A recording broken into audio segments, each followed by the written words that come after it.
Homelessness 2.0 day 29.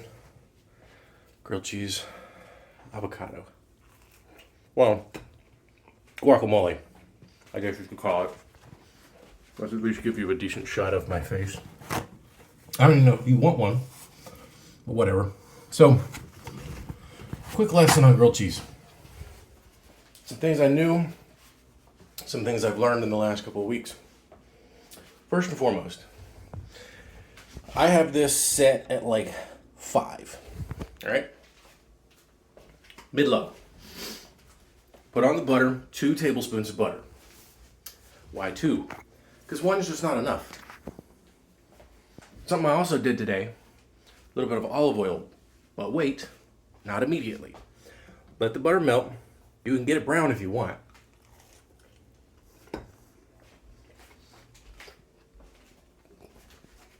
Brown butter is amazing. But just know that if you brown your butter, your cooking situation is going to be entirely different.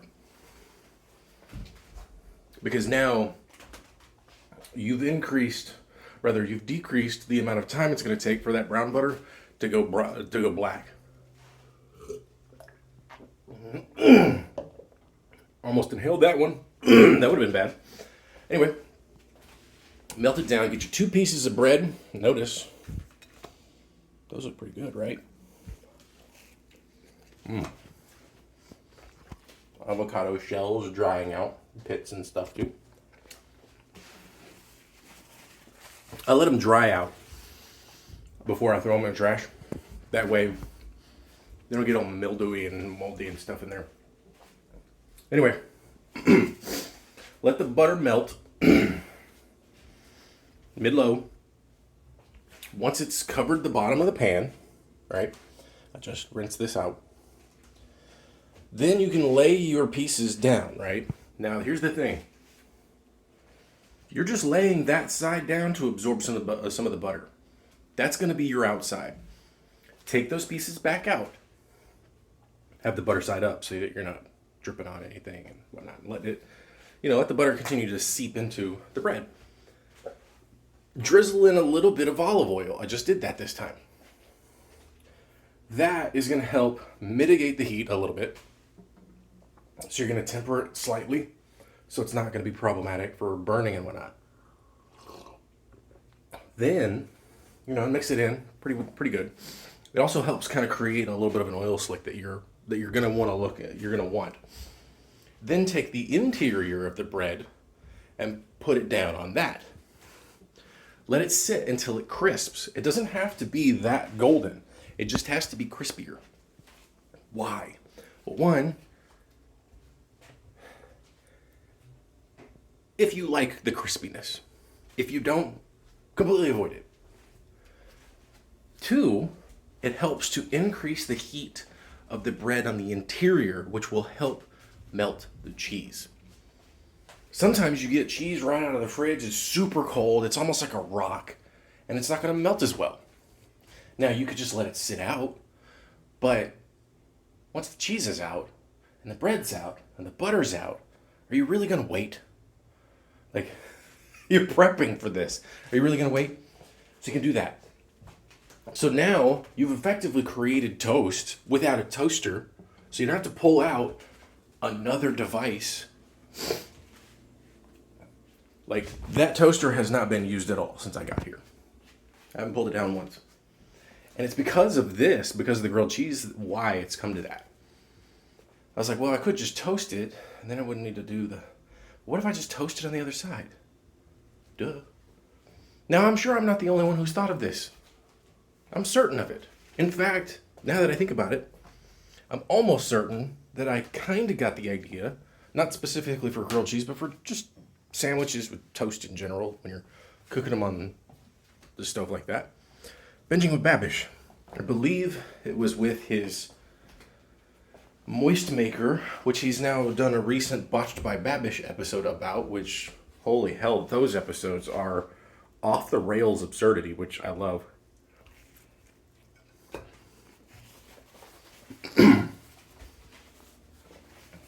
When you got a big old piece of toast,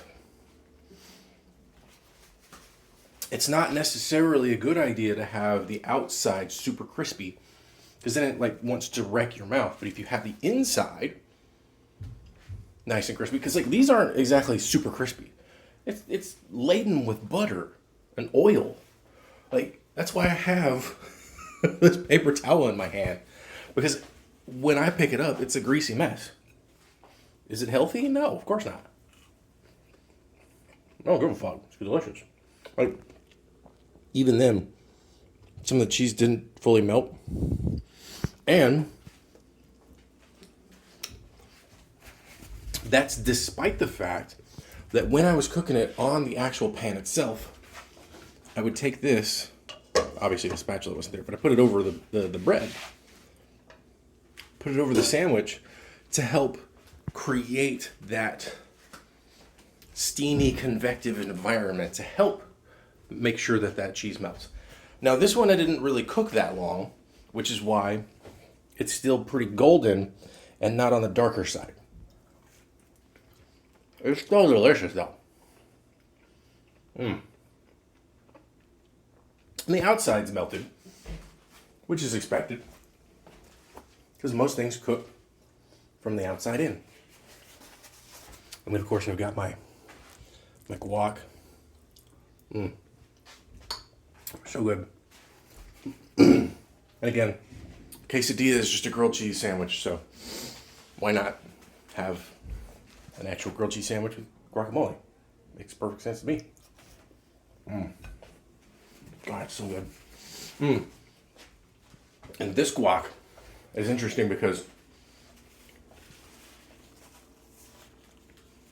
I didn't do much different other than throw in some oregano this time. Because normally it's obviously a bunch of avocado, a bunch of salt, a bunch of cracked pepper. Threw in a little bit of oil, a little bit of olive oil just to kind of help lubricate things a bit. Quite a bit of this nutritional yeast. Still do that. A little bit, because I've got this pickle juice. And you're like, pickle juice, what? I've got a bottle of pickle juice. I know this pickle juice. It's not urine. I know it looks like it could be urine, but it's not. But it's a bottle of pickle juice because I was like, how can I use pickle juice in a way, you know, I should be able to reuse it instead of just tossing it out. I don't dislike the flavor. It's mostly just, you know, salt water. Of course, it's whatever other pickling agents are involved in the juice. And then the pickles themselves, leaching out a little flavor here and there, but you know, as long as you're not drinking glasses of it, you're fine when it comes to the flavor. It pretty much boils off. You get I mean, I say it boils off, the water content boils off, but not the actual flavor. But the flavor in itself is more salty than anything else. So it's like, well, I'm just adding a little bit of flavored salt water into whatever I'm doing. By the way, it's a really good way to deglaze your pan. So whenever you're cooking something like chicken or steak or whatever, if let's say you don't have white wine vinegar, which is acidic, and you know, you're doing your own thing, whatever, but the purpose of deglazing is to get rid of the fond that's stuck to the pan, because that is brown bits of flavor. That's your Maillard reaction that creates that brownness and that creates that goodness. That's why brown butter is delicious. That's why toast is delicious. That's why a nice grilled steak is delicious. The whole point is to get that Maillard reaction on most of your foodstuffs when you're cooking, because that's where the deliciousness is. I mean, you can do it. I mean, there's a reason why you like the edges of a brownie. I'd say most people do. I do, but I also like the inner. I'm like I like all of it, mostly. For the most part, I like food in pretty much every form. That's why I'm fat. But see, you want to get that brownness on there. So you get the inside toasted, Once that's toasted, it's going to be about half the time, whatever that time frame is, for the outside to get toasted. Once the inside has got that little bit of toastiness, a little bit of crispiness, flip it over. Well, don't flip it over yet. Well, yeah, flip it over because now you're toasting the outside. Place your cheese on the inside. That combination I have, like I said in another video, it's Havarti, cheddar, provolone. The reason why is because cheddar's not a super melty cheese, whereas Havarti and provolone are. Now you might say, well, why not put the cheddar on the outside so it has a better chance of melting? Because you may end up like with what I had here. That's kind of a fluke in this case. Usually I cook it a little bit longer.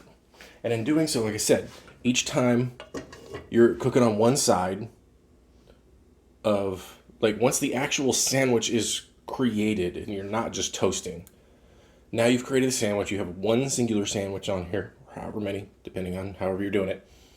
You push down on it, obviously, with your spatula, get a lot of surface area so that you get a proper browning, because you don't want it to be, splotchy or nothing. You want it relatively even across the board, and then when it's sitting there, give it like 30 seconds with the lid over it. That'll help the steam kind of come in, cook it. It's a great way, by the way, to cook sunny side up eggs. You cook an egg, you get it to a certain point, you put the top on it, turn the heat off, and then your eggs will have a nice cooked top without having had flipped them. I'm not fond of sunny side myself. They're aesthetically pleasing, but I don't like the taste. I don't like the consistency. Even when the eggs are really properly cooked, still something about it. I don't know. Like, I like a runny yolk, but I prefer my whites to be nice and set. But I also like both sides, again, to have a little bit of browning. Sunny sides are almost entirely like just white eggs that don't really have anything else going for them. That's my opinion. So you do both sides of the grilled cheese. You put the cover over. It helps to heat it up a bit more. Because again, this is on a relatively low setting. Then when you're done, put it on your plate, and then put the lid on the plate. Just happens to work out here. Obviously, it's not always going to work out, depending on your dishes and all that stuff. And while you're prepping, a drink or something else, or you just want to let it sit for a second. Maybe, if you're smart, and I point myself when I say that, and I don't really need to be, run it under the hot water in the sink if you're lazy enough, or, run it under the hot water and then actually clean it. And then by the time you're done cleaning the pan and the spatula, it should be ready to eat. So it's not going to be like hot, because I've had that, and that's one of the issues too. Like, I'm still trying to dial it in, because I don't have a sense of time. I'm a person with ADD. I don't have an innate sense of time. I just kind of have to do other things, and hopefully not forget the other thing that I was doing. And one of the things that I was doing that I forgot in the midst of this is telling you about the guacamole thing. So I've got avocado, paprika. I would have cayenne, but the store didn't have any when I was there the last time that I looked. Because I always put cayenne pepper in my guacamole. I like it a little bit on the hotter side.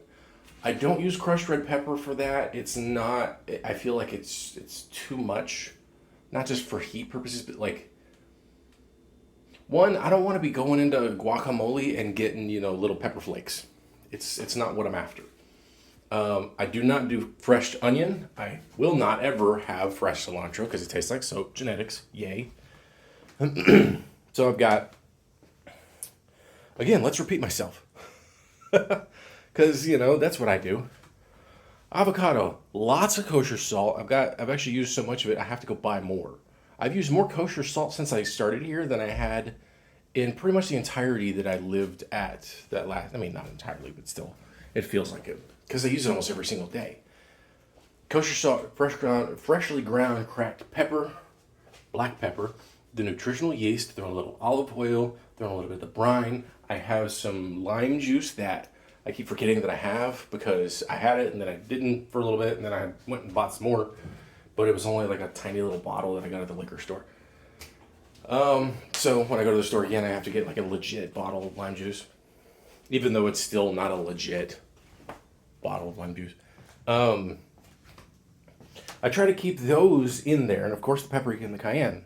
And then I'll throw in something else. Like I was throwing in the jalapeno hot sauce. I finished that bottle off. Added a little bit extra from, I think it was the Pirate's Lantern. Let me see here. I think that's what it was. Yes, Pirate's Lantern Baja and pepper sauce, which is pretty tasty. And then also, well, since right here in the fridge is here, and nobody watches these anyways. But here's look at the ceiling while I look for this. No, wrong one. I threw in a little bit of the Last Dab Triple X. Not a lot. Like I can barely tell that there's any heat to it. And again, because like I may have put in like, I probably put in a half a teaspoon's worth. It's pretty small. Like, not much. Like, that's basically a thumbnail amount if it's slightly flattened out. If you have kind of bigger thumbs like me, whatever. Anyway, but with all that mixed in there, like, the heat isn't coming through a lot. It comes in, like, everything comes in after. So, like, let's take a bite. Mm-hmm. I'm using my left hand. So like the first thing I get is the creaminess, of course. The nutritional yeast and obviously the avocados and the oil. Like avocados are obviously the main attraction. Like my first girlfriend showed me that all you need when it comes to avocados is salt. Like literally all you have to do is sprinkle a tiny amount of salt on there. And you can just dig into and like just cut an avocado in half, pull the pit out, and just start sprinkling salt and get on a spoon. And you're good. Who cares? You don't need anything else because it's that good.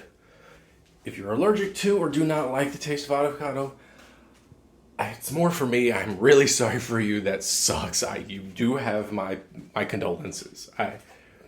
But with regards to this one, like I can kind of taste on the back end the nutritional yeast, a little bit of the heat, a little bit of the actual cracked pepper.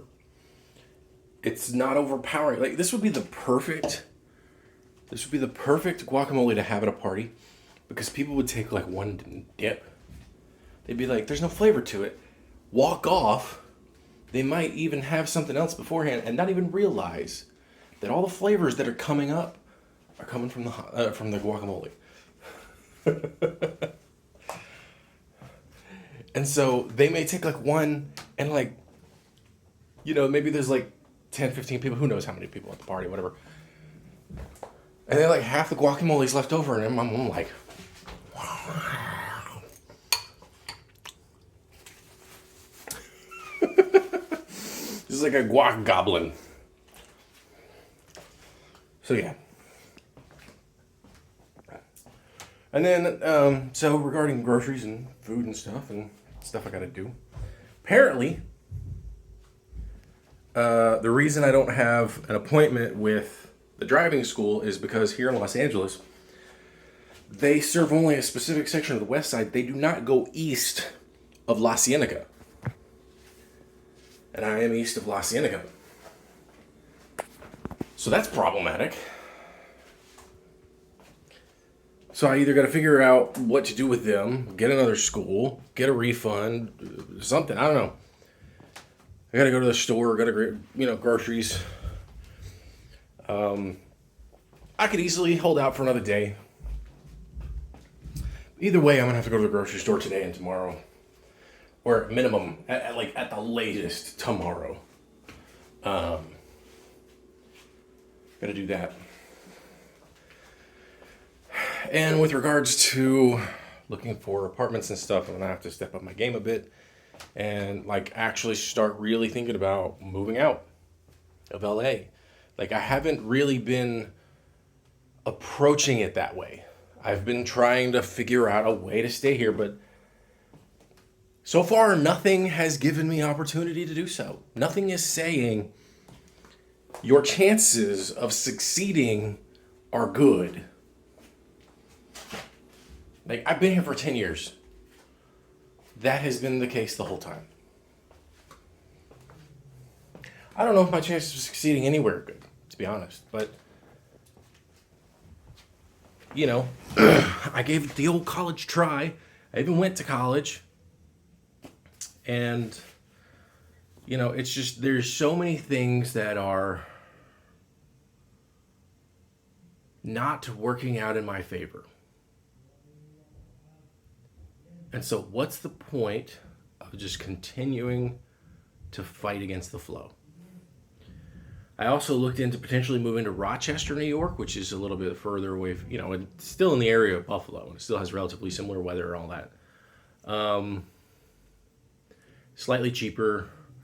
I have found, though, that just in glancing, I haven't really done a deep dive yet, but they seem to be even harder on the whole, like 3 months, because like almost every listing I looked at, and I looked at about 10 or 15 of them, they all mentioned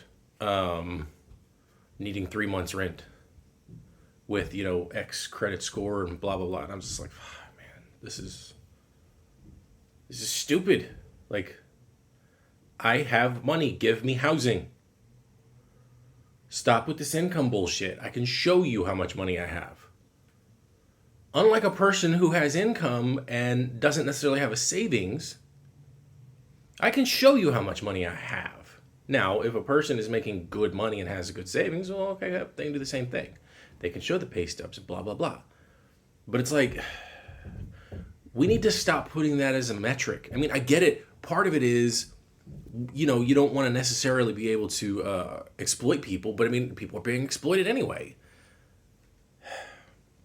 It's like, you have to make 3 times as much so that you can not only just afford it, but you'll be in a position to be able to afford it if something goes awry for a bit.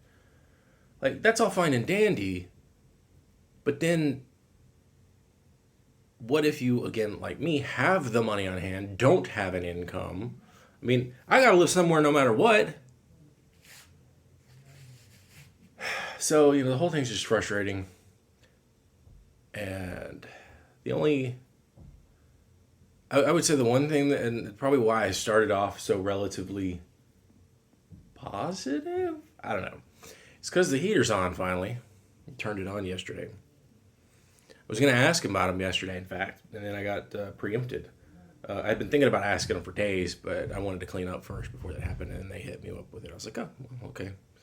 Reason to clean up more so, because I was going to do it for that purpose. But since I got the outside motivation instead of the internal motivation, got it done. Heater's been on, kicks on every now and then. I don't even need to wear this hoodie. I do it because it's part of the filming process at this point. It's my shtick. Just like when Bob Ross got sick and tired of his perm, he continued getting it despite how much he hated it, because it was part of his image. And this is currently part of my image, at least for this whole Homelessness 2.0 thing. And it's going to continue until it's done.